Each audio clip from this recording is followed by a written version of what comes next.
So you want to go to war with the humans?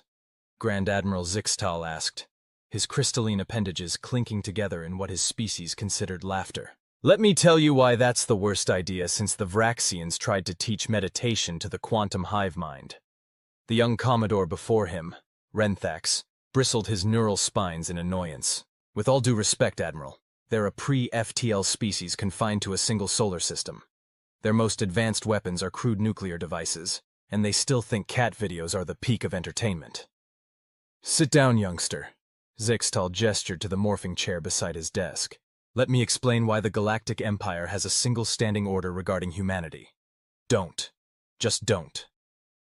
Renthax reluctantly took the seat, his scales shifting from aggressive red to a more neutral blue. The Admiral's office aboard the Imperial Command Station offered a spectacular view of the galactic core, but right now, all the Commodore could focus on was his superior's apparent cowardice regarding these primitive beings. Did you know, Zyx'tal began, pulling up a holographic display, that humans are the only known species that deliberately chase prey until it dies of exhaustion? They call it persistence hunting. They'll literally walk after something for days until it collapses. That's disturbing, but hardly. I'm not finished. The Admiral's crystals shifted to a deep purple of severity. They do this for fun now. They call it marathons. They compete to see who can run the longest, for entertainment. Think about that psychological profile for a moment. Renthax's scales flickered uncertainty patterns. But their technology? Oh, let's talk about their technology. Zyx'tal's crystalline form sparkled with what might have been enthusiasm or horror. Did you know they developed nuclear weapons before they figured out how to make a proper sandwich? No, really. They split the atom before they invented sliced bread. Their technological development is completely backwards by every standard measure we have. The Admiral pulled up another hologram, this one showing various human inventions throughout their history. Look at this. They invented the ability to fly and immediately thought, hey, how can we use this to kill people more efficiently? Then they went to space primarily because they were trying to prove who had the bigger rockets in a dick-measuring contest they called the space race. Admiral, I fail to see. They went to their moon, Renthax. Want to know how? They strapped themselves to a controlled explosion and aimed it up.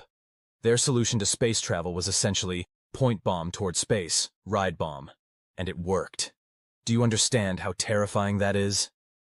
The Commodore's scales had shifted to a pale yellow of concern. But surely their primitive nature. Let me tell you a story, Zyx'tal interrupted, leaning forward. 3 cycles ago, we sent a stealth probe to observe their internet. You know what we found? They've already theorized most of our actual technology in something they call science fiction. They haven't built it yet, but they've imagined it. They're just waiting for their science to catch up with their dreams. And their dreams are scary as hell. The Admiral pulled up another display, this one showing human military history. These beings invented a stick with a pointed end, and immediately started wondering if they could make it fly further to stab someone far away. That's how they invented the bow and arrow. Then they thought, what if the arrow, but boom, and invented guns. Their entire technological history is just finding new and more efficient ways to throw things at other things they want to dead. But Admiral, our forces are vastly superior. Are they? Are they really? Zyx'tal's crystals chimed in what might have been hysteria. Let me tell you about something humans came up with called guerrilla warfare. They figured out that if you can't beat a superior force head-on, you just make their victory so costly they give up and go home. They've perfected the art of being absolutely insufferable to fight against. The Admiral pulled up yet another hologram, this one showing human medical practices. And don't even get me started on their medicine. Do you know what they did before they understood germ theory? They just cut off body parts that weren't working right. Something's infected? Cut it off. Tooth hurts? Yank it out. Their solution to a hole in the body was to sew it shut like a torn piece of clothing. And somehow, it worked well enough that they kept doing it. Renthax's scales had now shifted to the white of dawning horror. But surely they must have some weaknesses. Oh, they're loaded with them. They're fragile. They break easily. They're susceptible to all sorts of diseases. And they need constant maintenance just to stay alive. But here's the thing. They know all this, and they just don't care. They view their weaknesses as challenges to overcome. They made up a saying, what doesn't kill you makes you stronger. They literally view near-death experiences as power-ups. The Admiral's crystals pulsed with emphatic colors. We once watched a human break their leg during something called a soccer match. You know what they did? They wrapped it up and kept playing. They lost that game, so the next time they played that team, they played twice as hard just out of spite. They're powered by spite, Renthax. Do you understand what that means? I'm beginning to, the Commodore admitted. No, you're really not. Zyx'tal pulled up one final hologram, this one showing various human entertainment media. Look at this. They make up stories about defeating invading aliens for fun. They've been practicing for war with us in their imagination for centuries. They have thousands of scenarios already worked out. And the scary part? In their stories, they always win. Always. Even if they lose, they eventually win. They've programmed themselves to believe victory is inevitable if they just keep fighting. The Admiral's crystals settled into a somber blue. And here's the worst part. They're adaptable. Incredibly, terrifyingly adaptable. They live on a death world with extreme temperature variations, multiple apex predators, and constant natural disasters. And they view this as normal. They can eat almost anything. They can survive in almost any environment. They're like a virus that thinks. But they're so primitive, Renthax protested weakly. Yes, and that's exactly why we leave them alone. Right now they're contained. They're too busy fighting among themselves to look outward. But if we give them a common enemy, Zyx'tal's crystals shuddered. They'll unite. And when humans unite, they accomplish terrifying things in terrifyingly short amounts of time. The Admiral pulled up one last document, the official Imperial policy regarding Earth. Look at this. We discovered them right as they were entering their atomic age. We watched them go from first flight to landing on their moon in less than 70 years. That's not natural. That's not normal. That's terrifying. But what could they possibly do to our empire? Renthax asked, though his scales had settled into the gray of resignation. Right now, probably not much. But remember what I said about their adaptability? Zyx'tal's crystals pulsed urgently. They reverse engineer everything they get their hands on. Everything. They took apart their own genes just to see how they work. Their scientists do things just to prove they can be done. They have a saying, "Hold my beer and watch this." Those words are usually followed by either a brilliant innovation or a spectacular disaster. And the truly terrifying part is that they learn from both outcomes equally well. The Admiral stood up, his crystalline form catching the light of the galactic core. So no, Commodore Renthax, we will not be going to war with the humans. We will continue our policy of non-intervention. We will watch, we will wait, and we will pray to whatever gods might exist that they never develop FTL travel before they mature as a species. And if they do develop FTL before they mature? Zyx'tal's crystals dimmed to almost black. Then we run. We run as fast and as far as we can, because a human saying, "Let's see what this button does," is the most terrifying phrase in the galaxy. The Commodore sat in silence for a long moment, his scales cycling through various colors of thought and emotion. Finally, they settled on the deep green of acceptance. I understand, Admiral. I'll withdraw my proposal for first contact immediately. Good. Zyx'tal's crystals lightened slightly. Oh, and one more thing. If you ever hear a human say, "I wonder if," evacuate the sector. Nothing good has ever followed those words in the history of their species. As Renthax left the office, he couldn't help but notice that the view of the galactic core seemed somehow less impressive now. Somewhere out there, on a tiny blue planet orbiting an unremarkable yellow star, a species of bipedal primates was probably inventing new ways to throw things at other things, and somehow, that was the most terrifying thought he'd had in his entire military career. Meanwhile, on Earth, a human scientist looked at a failed experiment and said those fateful words. That's weird. The universe shuddered in anticipation. Did you really have to scare him that badly? First observer Catrix asked, materializing from her cloaked state in the corner of the Admiral's office. Zyx'tal's crystals chimed in genuine amusement. You've been watching them as long as I have, Catrix. Was anything I said untrue? Well, no, but just yesterday I watched a human child carefully document how different substances react to being put in a microwave oven. For fun. They filmed it for something called YouTube. Ah. Catrix's tentacles curled in understanding. Was this the same human child who tried to calculate how many hamsters it would take to power a small city? Yes. They're already working on sustainable hamster wheels. It's simultaneously brilliant and horrifying. They both turned to watch Earth through the quantum observation array. Somewhere in a suburban basement, a teenager was wondering if you could make a lightsaber with a modified plasma cutter. We really should warn the Proxima Centauri colony about them, K-Trix suggested. I did. They didn't believe me. Zyx'tal's crystals shifted to a shade of resigned amusement. They said I was being paranoid about a primitive species. Ah, they'll learn. Yes. The Admiral's crystals pulsed with what might have been pity. They certainly will. On Earth, a graduate student had just had an interesting thought about quantum entanglement in coffee makers. The universe held its breath. Admiral, we have a situation. K-Trix's tentacles were writhing in patterns that suggested extreme anxiety. Never a good sign for a species known for their emotional stability. Zyx'tal's crystals shifted from their usual calm blue to an interested purple. Don't tell me, someone ignored the warning about humans?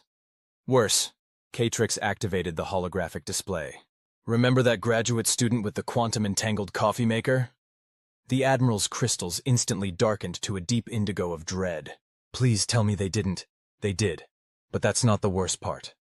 The first observer pulled up a series of readings that made Zyx'tal's crystalline structure vibrate in horror. They accidentally created a quantum-linked caffeine delivery system. It works across theoretical space-time barriers. They invented FTL travel. Through coffee? Yes. And they don't even realize it yet. They're too busy trying to figure out why their coffee machine is serving drinks before they press the button. The Admiral's crystals began cycling through colors so rapidly it looked like a disco ball having an existential crisis. How? How do they keep doing this? They're supposed to be at least 3 centuries away from FTL capability. It gets better, K-Trix said, her tentacles curling in what might have been hysteria. You know how we've been carefully hiding our quantum communication network from them? Don't tell me. Their quantum coffee signals are piggybacking on our network. Every species connected to the galactic quantum net just received a perfectly brewed cup of what they're calling a venti caramel frappuccino with extra whip. Zyx'tal's crystals went completely transparent, the equivalent of a jaw drop in his species. They've weaponized coffee delivery? Not intentionally. They were just trying to solve the problem of coffee getting cold before they could drink it. But yes, they've essentially created a quantum coffee delivery system that violates several laws of physics. The hive mind is already addicted to something called a pumpkin spice latte. The Admiral collapsed into his morphing chair, his crystals dimming to a pale gray of resignation. How many species have received unexpected coffee? All of them. The High Council of the Zyx'tal received their delivery during a crucial peace negotiation. They were so impressed they immediately signed the treaty and demanded trading rights for more of this coffee substance. So what you're telling me, Zyx'tal said slowly, his crystals pulsing with each word, is that humans have accidentally discovered FTL technology, infiltrated our secure quantum network, and are now inadvertently conducting diplomatic relations through hot beverages. Essentially, yes. K-Trix's tentacles formed the pattern for universal irony. And here's the truly terrifying part. They're already trying to figure out how to add pizza delivery to the system. The Admiral's crystals shifted to the rare ultraviolet spectrum of pure panic. They're going to accidentally unite the galaxy through fast food, aren't they? It seems increasingly likely. The Vraxians are already demanding something called stuffed crust. Just then, another holographic alert popped up. K-Trix's tentacles went rigid as she read it. Oh no. What now? Remember that teenager with the plasma cutter who was trying to make a lightsaber? Please, no. They succeeded, sort of. They didn't make a lightsaber, but they did accidentally discover how to create stable plasma containment fields. They're using them to make, what are these called? Hover skateboards? The Admiral's crystals began vibrating at a frequency that suggested imminent structural failure. They discovered stable plasma containment, something we've been researching for centuries. Because a teenager wanted to recreate a weapon from a movie? Yes, and they're already selling the patents to toy companies. Zyx'tal turned to stare out at the galactic core, his crystals pulsing slowly in thought. K-Trix, do you remember when we first discovered humans? How we thought they were just another primitive species that would take millennia to reach spacefaring capability? To be fair, Admiral, most species don't discover revolutionary technologies through coffee machines and toy development. No, they don't. The Admiral's crystals shifted to a deep gold of revelation. And that's exactly why humans are so dangerous. They don't follow any logical progression of technological development. They don't wait to discover the underlying principles before building things. They just do stuff to see what happens. Like the time they invented superconductivity while trying to make better ice cream? Exactly like that. Zyx'tal's crystals pulsed with renewed purpose. We need to update the official policy on humanity. To what exactly? New standing order. If a human says, "Wouldn't it be cool if," followed by any suggestion involving food, toys, or consumer convenience, evacuate the sector immediately. They're about to accidentally revolutionize something.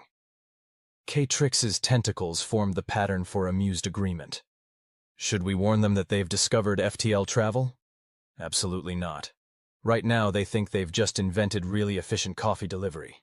The moment they realize what they've actually done, the Admiral's crystals shuddered. Let's just hope they don't figure it out until after they've accidentally solved world peace through pizza delivery. Another alert popped up on the holographic display. K-Trix read it, and her tentacles went completely limp. Admiral, I don't want to know. That child with the hamster wheel power generation project? They just discovered zero-point energy. They're calling it hamster space, and they're trying to use it to make their gaming PC run faster. Zyx'tal's crystals briefly displayed every known color in the visible spectrum before settling on a resigned pink. Of course they are. Because why would humans discover unlimited energy through careful scientific research when they could do it trying to improve video game graphics? Should I update the council? Tell them. The Admiral paused, his crystals cycling through various decision-making colors. Tell them that humanity has developed quantum beverage technology and zero-point gaming systems, and that we should probably start preparing trade agreements before they accidentally discover interdimensional travel while trying to make their Wi-Fi faster. As if on cue, another alert appeared. Both aliens stared at it in silence for a long moment. Don't tell me, Zyx'tal said, his crystals dimming preemptively. Someone on Earth just said, I wonder if... Worse. K-Trix's tentacles formed the pattern for cosmic irony. Someone just asked their virtual assistant why their Wi-Fi is so slow in different dimensions. The Admiral's crystals went completely black. Evacuate the sector. Now. Meanwhile on Earth, a frustrated teenager was wondering why their room had suddenly developed extraspatial dimensions while they were trying to improve their internet connection. The universe didn't just shudder, it began taking notes. In the depths of space, the quantum network hummed with unexpected coffee deliveries, while somewhere in the high council chambers, the most powerful beings in the galaxy were arguing about pizza toppings. The future of interstellar relations, it seemed, would be determined by humanity's constant attempts to make their daily lives slightly more convenient. And somehow, that was both more terrifying and more hopeful than any scenario the Galactic Empire had ever prepared for. You know what's really going to bake their noodles? K-Trix said as they watched Earth through the quantum observation array. When they realized they invented teleportation last week while trying to figure out why their food delivery was always cold. Zyx'tal's crystals pulsed in what might have been a sigh. Just don't tell them. Let them figure it out on their own. Preferably after we've finished updating our defense protocols against accidentally revolutionary human convenience technology. On Earth, a bored office worker wondered if they could train their new quantum coffee maker to deliver donuts, too. The fabric of space-time braced itself for another accidental paradigm shift. Emergency Council Session Protocol initiated, the quantum network announced, its usual calm tones somehow managing to convey panic. Grand Admiral Zyx'tal materialized in the High Council chamber alongside representatives from every major galactic civilization. His crystals immediately registered that something was very, very wrong. The hive mind was stress-eating quantum-delivered churros. Status report, demanded High Counselor Vexna, her energy form flickering with barely contained anxiety. First observer K-Trix's tentacles formed the pattern for universal facepalm before she began. Remember how we were worried humans would accidentally discover interdimensional travel while trying to fix their Wi-Fi? A collective groan echoed through the chamber. Well, good news, they didn't. K-Trix's tentacles twisted in what could only be described as painful amusement. Instead, they discovered it while trying to figure out why their streaming services were buffering during thunderstorms. How? The hive mind asked through a mouthful of cinnamon sugar-coated fried dough. How do they keep doing this? Apparently, K-Trix continued, her tentacles dancing with incredulity. A teenager was frustrated that their favorite show kept buffering during bad weather. They wondered if they could just grab the signal from a dimension where it wasn't raining. Zyx'tal's crystals pulsed in horrified understanding. Please tell me they didn't. They did. They created what they're calling a weather dodge streaming proxy. It automatically pulls entertainment signals from parallel dimensions where the weather isn't interfering with reception. The High Council chamber erupted in chaos. The Vraxians began stress meditating, the energy beings started stress glowing, and the hive mind ordered another round of churros. But that's not even the worst part, Catrix added, her tentacles now forming shapes that didn't even exist in normal geometry. How could it possibly get worse? Vexna demanded. They're using it to... Catrix's tentacles trembled. They're using interdimensional travel to avoid streaming service regional restrictions. The silence that followed was so profound it actually created a temporary vacuum in the council chamber. They discovered one of the fundamental secrets of the universe, Zyx'tal said slowly, his crystals cycling through colors of disbelief. So they could watch shows that aren't available in their region? Yes, and they're charging $5.99 a month for the service. The hive mind choked on its churro. Current subscriber count is approaching 1 billion, Catrix added. They're calling it Netflix VPN Plus Ultra. The Ultra was added because, and I quote, it sounds cooler. High Counselor Vexna's energy form flickered in what might have been a stroke. Are you telling me humans have monetized interdimensional travel as a streaming service add-on? To be fair, Catrix's tentacles formed the pattern for silver lining. They still don't realize it's actual interdimensional travel. They think they've just created really good proxy servers. Although... Her tentacles squirmed uncomfortably. Although what?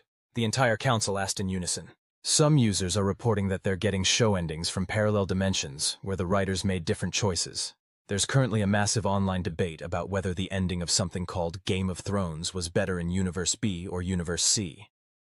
Zyx'tal's crystals went so pale they were almost invisible. They're accidentally accessing parallel timelines for entertainment purposes? Yes, and they're leaving reviews. The Admiral turned to the High Council, his crystals pulsing with urgent purpose. We need to act now, before... Another emergency alert flashed across the quantum network. Catrix read it and her tentacles tied themselves into actual knots. Don't tell me, Zyx'tal said, his crystals already dimming in preparation for bad news. Someone just said, wouldn't it be cool if... Worse, someone just asked why they can't use their new streaming technology to order food from dimensions where it arrives hot and fresh. The entire council chamber went still. They're about to combine their quantum coffee delivery system with their interdimensional streaming service, aren't they? The hive mind asked, slowly putting down its churro. Initial tests are scheduled for next Tuesday. They're starting with pizza delivery. Vexna's energy form stabilized into a rigid pattern of determination.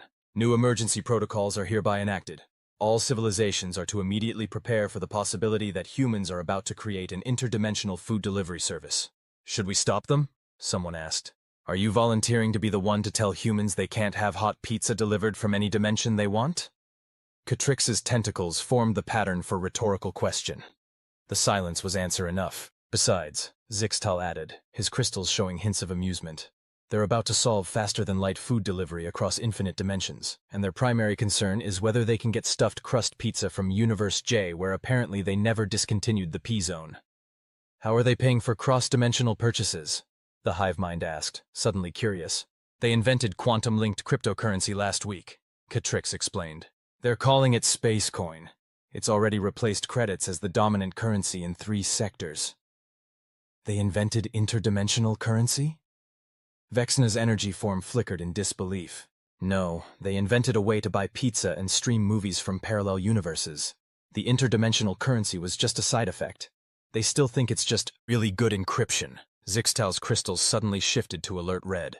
Wait, if they're accessing parallel dimensions for entertainment and food delivery... Oh no. Catrix's tentacles went rigid. What? The council demanded. Has anyone checked if they've tried to use this technology to improve their gaming experience? Another alert flashed across the quantum network. Catrix read it and her tentacles immediately attempted to escape the room.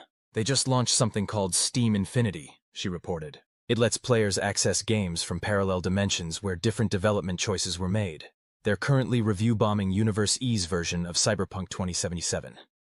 The Admiral's crystals began displaying colors that weren't supposed to exist in this dimension. They're critiquing parallel universe video games?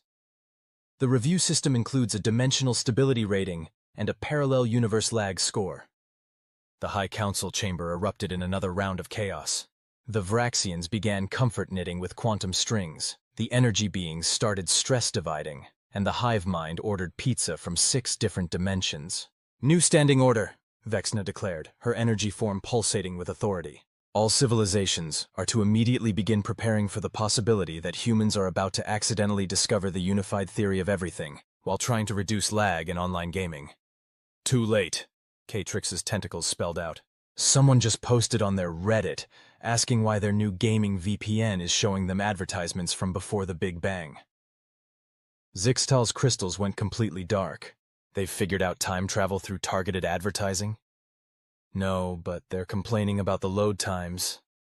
Meanwhile, on Earth, a frustrated gamer was wondering why their new interdimensional ad blocker was showing them pop-ups in languages that hadn't been invented yet. In a parallel universe, someone was leaving a 1-star review for a pizza that wouldn't be invented for another 3 centuries. And in the High Council chamber, the most powerful beings in the galaxy were coming to terms with the fact that humanity's quest for convenient entertainment and fast food delivery was about to revolutionize the fundamental nature of reality itself. "Should we tell them?" someone finally asked. "Tell them what?" Zyx'tal replied, his crystals showing the color of cosmic irony. "That they've invented interdimensional travel, time manipulation, and possibly discovered the secrets of creation itself, all because they were tired of waiting for pizza and Netflix to buffer." "They'll figure it out eventually," K-Trix added. "Probably when someone tries to use their game streaming service to play Half-Life 3 from a dimension where it was actually released." The universe, meanwhile, had given up on trying to maintain a coherent timeline, and was seriously considering getting into the pizza delivery business itself. After all, if you can't beat them, join them. Preferably with extra cheese and infinite dimensional breadsticks. "Code Rainbow," K-Trix's tentacles spelled out as she materialized in Zyx'tal's office. "We have a code rainbow." The Admiral's crystals immediately shifted through every known color in the spectrum, including 3 that weren't supposed to exist yet. "There is no code rainbow. We've never needed a code rainbow. What could possibly— Humans have discovered the multiverse chat function." Zyx'tal's crystals went completely black. "The what?" "Remember how they were using interdimensional technology to stream entertainment and deliver food?" K-Trix's tentacles twisted into shapes that suggested existential panic. "Well, someone got tired of waiting for customer service responses and figured out how to submit complaints to every dimension simultaneously. That doesn't sound too— They created a universal help desk ticket system that transcends space, time, and reality itself. They're calling it Karen's Law. The principle that if you complain to enough parallel universes, you'll eventually get a satisfactory response." The Admiral's crystals began vibrating at frequencies that threatened to shatter reality. "They've weaponized customer service complaints across the multiverse? It gets worse." K-Trix's tentacles formed the pattern for Universal Facepalm 2.0. Someone realized they could use the same system to ask for tech support from dimensions where the problems had already been solved. Oh no. Oh yes. They're calling it Stack Overflow Infinity. Users can now get debugging help from every possible version of themselves who already fixed the issue. They've reduced the average time to solve programming problems from hours to microseconds. Zyx'tal's crystals pulsed in horror. They're accelerating their technological development by crowdsourcing solutions from infinite parallel dimensions? That's not even the worst part. K-Trix's tentacles tied themselves into quantum knots. Someone got angry about a bad review on their interdimensional food delivery service and created what they're calling a universal response system. Please tell me they didn't. They did. They invented multidimensional social media. They're calling it Multiverse Twitter, or MVT for short. Users can now argue with infinite versions of themselves about whether pineapple belongs on pizza across all possible realities. The Admiral's crystals displayed colors that suggested an incoming migraine. "How bad is it?" K-Trix activated the holographic display. Streams of cross-dimensional data flooded the room. The hive mind is already addicted to something called multiverse TikTok. They've been watching dance challenges from dimensions where everyone has tentacles. And the High Council? Currently engaged in a heated debate across 17 dimensions about whether Universe C's version of Friends is the superior timeline.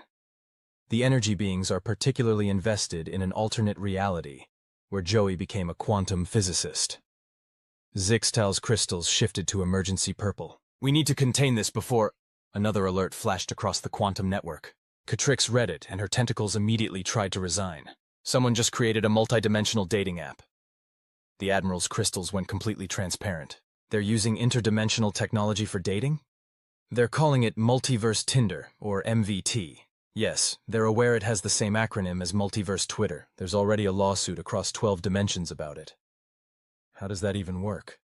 Users can now match with versions of potential partners from parallel universes. They're advertising it as "Find your soulmate across infinite realities," because somewhere, there's a version of your crush who actually likes you back. Zyx'tal's crystals began displaying colors that suggested the need for a stiff drink. Please tell me they haven't figured out how to... Interdimensional dating meetups are already happening. Apparently, Universe X has the best coffee shops for first dates, but Universe Y has better restaurants for anniversary dinners. There's a whole review system for cross-dimensional dating venues. The Admiral collapsed into his morphing chair. So now they're not just delivering food and entertainment across dimensions, they're actually going on dates in parallel universes? It gets better. Catrix's tentacles formed the pattern for cosmic irony deluxe. Someone got stood up on an interdimensional date and decided to create a universal scheduling system to prevent timeline confusion. They didn't.